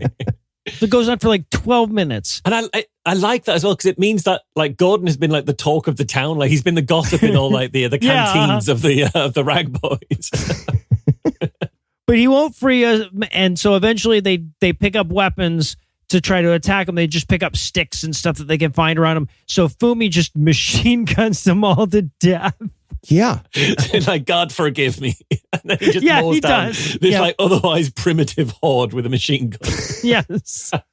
Okay, all the rag people, when they came out, didn't it seem kind of like a weird musical was about to happen? It did, yes. Like extras from Oliver now have to be saved out of purgatory. I really wanted a musical number. And then I was like, I really wish the whole thing was a musical now that I think about it. Really? Well, you know, I have a feeling the rights are pretty cheap. And this is not this again is another of the not tightly scripted moments, because once Gordon is seen as like the messiah to all of the rag boys, you'd think he like leads this rebellion army into like battle against the main bad guys and like frees them and everything. But when they just sort of say, "Well, can you free them, Gordon?" He's like, no. So they immediately turn again. So, well, you're right, and then they machine gun them. Yeah. Yeah, so they all escape into these weird blue tunnels that eventually emerge into a glowing green sewer, right? And it looks like it was shot inside of a super intense soft play area. It's like scrambling through little tunnels. What do you think the tunnels were for when they built this lair? Like, interesting. So I was like, slides maybe? Like lair slides for the rag people to have fun? Sure. I always wanted that in my house when I was a kid, like a series of slides that go everywhere. When you were a kid, shit. Once you hit your 40s, you still want slides. You still want slides. It's reasonable, yeah. But they come out and they find this like triggering mechanism for all the nukes, right? And fucking Gordon starts pointing out all the different parts of it like this is a bit for Sesame Street and we're going to learn all the parts of a nuclear weapon, kids, or something like that. Yeah, he's just like info dumping on you like nuclear weapons for his special interest. Yeah, very much so. Yeah. Yeah, he points out, he's like, that's an MGS missile launch board. So to be clear, he was in the U.S. Navy. So the U.S. Navy was arming purgatory, apparently. And I was like, all right, you know what? That actually does track. And then he's like, I'm thinking that countdown timer activates the bombs. Everybody's like, thanks, Gordo. Solid. Yeah, we figured appreciate that. Maybe that was it. But just then, the Despiser pops out of the water. And he's 40 foot tall. How deep is that water? They're not on the ground floor of this building. Oh, interesting. So talk me through the architecture of this building. They were like, well, yeah, the Despiser's like, yeah, I'm going to need like the third floor to be 40 foot tall and filled with water just so I can jump out and do the scare thing. Okay. It just feels like this is bad property for drainage overall. Maybe we move to a different spot. Well, let's put in a bunch of tunnels. I was going to say it's perfect for drainage. So the Despiser... This is uninsurable. Is there insurance in purgatory? Yeah, there is. We have to get it. It's in the mall. It's bad enough trying to get insurance for a waterbed. Trying to get a water floor, an entire floor of water. Oh, you're never going to get insurance on that. So now the Despiser, I don't think... I mean, I'm sorry, words fucking fail me on describing what kind of CGI, because it almost looks like bad stop motion animation. It's so bad, right? It's very much, there's a reason he was a silhouette for the rest of this film. Yes, he did not want to blow this that early. Right. So he grabs Gordon and he's about to eat him, but Gordon pulls out his pistol and shoots the Despiser in both eyes. And we get the Despiser being like, my eye. Ow! Owie! My eye! Like, imagine the first time Jaws pops out of the water. It's like, ow! Fuck! Yeah, you give him a paper cut. Yeah. Who shoots a harpoon? Honestly. So good. And he has to explain, he's like, my eyesight will come back in like 2 minutes and 30 seconds or something. I regenerate, but it's kind of slow. Just give it a minute. But this isn't the end of me. And then he pulls, the Despiser's like, but don't forget, I have Maggie. And so he pulls Maggie out of this little fucking Fabergé egg cage that he's got. Yeah. That he then immediately smashes. So why was she even in the egg cage to begin with? He's just smashing her for effect. Like, look, get in. I guess, look cool. yeah. Get in there, please. It'll be really good when he gets here. Really distracting when she keeps dancing. Sometimes I need to close it up. So I'll just have it ready. And she's shrunk down to like half size because his Fabergé egg thing had to be a particular size in CGI. I don't know. Apparently, yeah. So he throws her, and then this is where Gordon explains his plan. He says, but you know what? I happen to know that you don't have enough nuclear bombs to escape purgatory. Apparently, he knows how many nukes it takes to escape purgatory off the top of his head. He was in the Navy. They teach you shit like that. They teach that in the Navy. Yeah, yeah. So, but he's like, if I blow up these nukes now, you'll lose all your nukes, and everybody will get nuked, and you won't even be able to get out of purgatory.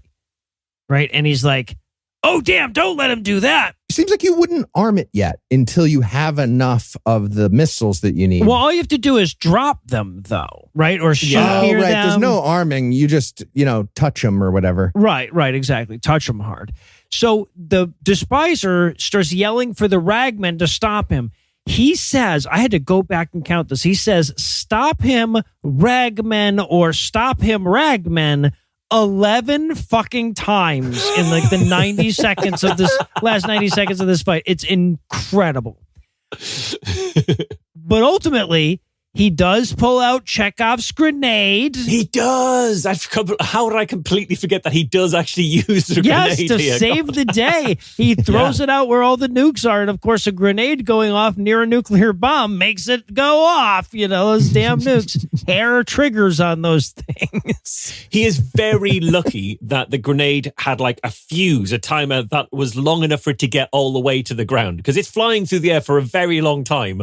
I wanted it to explode just when it's like coming down to level with the floor below where all the water's being stored. No, you didn't blow up the nukes and now all the water's draining out. This is a nightmare. Well, also he has to throw it out the window. We're going to have to replace those gutters now. Come on. This is why you can't get insurance, guys. But then there's a huge nuclear explosion. There's a series of nuclear explosions, right? Because fuck yeah, there is. But we know that it's good nuclear explosions because there is a post-nuke sparkle.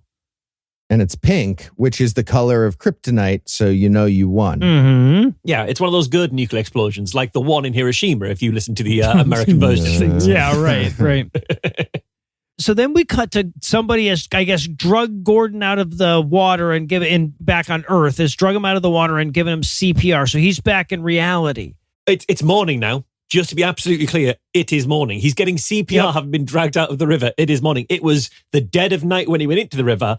How long has A, he been in that river, or B, has this guy been doing CPR? Making out. It's been like 8 hours of just constant CPR. Like, come on, I believe in you, kid. You can come back I'm from this, not kid. giving up on you. So he's out, but what about Maggie? Right, so he runs back to the hospital. Maggie is flatlining, but then he shows up and he's like, come on, Maggie, come home. And so she's fine. She comes back to life. She dramatically comes back to life. And then she goes like, Gordon, I dreamed you rescued me. And he's like, oh, fuck, that's just a dream. So I guess none of our problems are solved. You probably still hate my fucking guts, though, then in real life, huh? And we're penniless and homeless, and it's a real issue. I've got no job. It's a real issue right now. Yeah. Yep. But don't worry about it, because now Gordon is painting again. So we cut to his big gallery opening, which is how you know a painter's really made it, if they have a gallery opening. Just cut to Maggie's mom writing him a check for the rent again. Okay. Yeah, right. Still an artist, huh? Yep. All of his art is incredibly shit. It's so bad. sad. It's so banal. And then the very last one that we see is just a painting of all the named characters from Purgatory holding guns and looking at him. Yeah, it's amazing. There's a moment here where Norm shows up and he's like, all right, man, you put a bunch of guns and grenades into my Jeep and you stole it. You drove off a bridge and no one ever found it. What the hell, man? Dick move, man. Yeah, You have to pay me back for those cans of Hormel chili, by the way. I want those back. But like, Norm's having that conversation with, has he just blanked Norm for the months it's taken for him to get all this art together and organize a gallery exhibition? Has he just not spoken to Norm? Right. He's like, you know what? I'm going to his goddamn gallery opening. He's gotta talk to me there.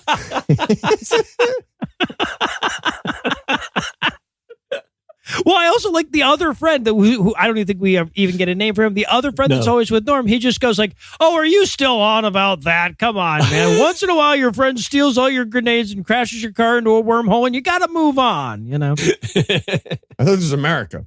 Yeah. And then we get one last shot of Nimbus and Charlie and Jake and Fumi all driving around in, I guess it's supposed to be heaven. It looks like Holland. So that's heaven, right? Well, they're in a pretty reasonable family saloon, which I guess makes it heaven. They're not in the fancy fast cars anymore. They don't need that. So they're in heaven, right. Yeah, exactly. Heaven is driving around with 4 people in just enough space in a mid-sized sedan. Yes, obviously. What is it for you, Heath? I'm thinking of a person, place, yes, thing. right. Is it eternal paradise? It is eternal paradise. The green. All right, well, I guess that's going to do it for the Despiser. I was disappointed not to find out that there was like a part 2, 3, 4, and 5 to this motherfucker. Oh, yeah, we need a series. Marsh, I hope you had as much fun as we did with this one. Oh, this was incredible. Yeah, absolutely. This guy has an oeuvre of movies, by the way. Oh, excellent. They're not sequels to this, but he's done a bunch of stuff. Oh, I'm so happy. Wow, nice. All right. And of course, if you want to hear more from Marsh, be sure to check out his new podcast, The No Rogan Experience, which we're going to have linked on the show notes. If you want to know Rogan without actually listening to Joe Rogan, that's the place to go. So that's going to do it for our review of The Despiser. That's not going to do it for the episode just yet, though, because we still need to do this to ourselves again next week. So Heath, tell us what's on deck. We're going to be watching Hidden Secrets. In our shared calendar, by the way, Eli puts descriptions in sometimes next to it when he pastes a movie in. The description says, David A.R. White won't fuck his new girlfriend because his old one is dead. Okay. That's all it says. That sounds pretty Valentine's Day romantic. Of course, it's going to come out several days afterwards, but Eli was trying. I get it.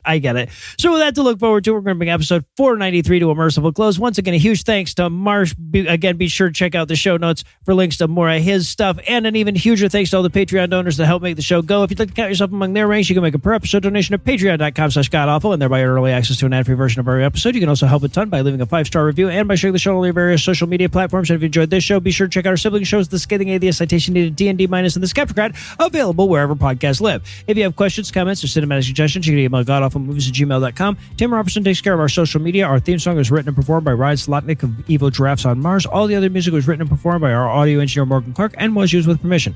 Thanks again for giving us a chunk of your life this week. For Heath Enright and Eli Bosnick, I'm an illusionist, promise to work hard to earn another chunk next week. Until then, we'll leave you with a Breakfast Club close.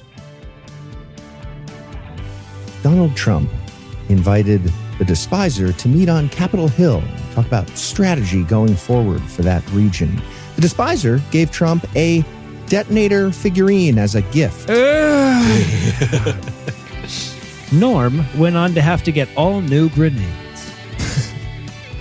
Gordon's new art career was going fine until AI came along and completely replaced him, leading him to drive his car into the river again, but for real this time. Oh.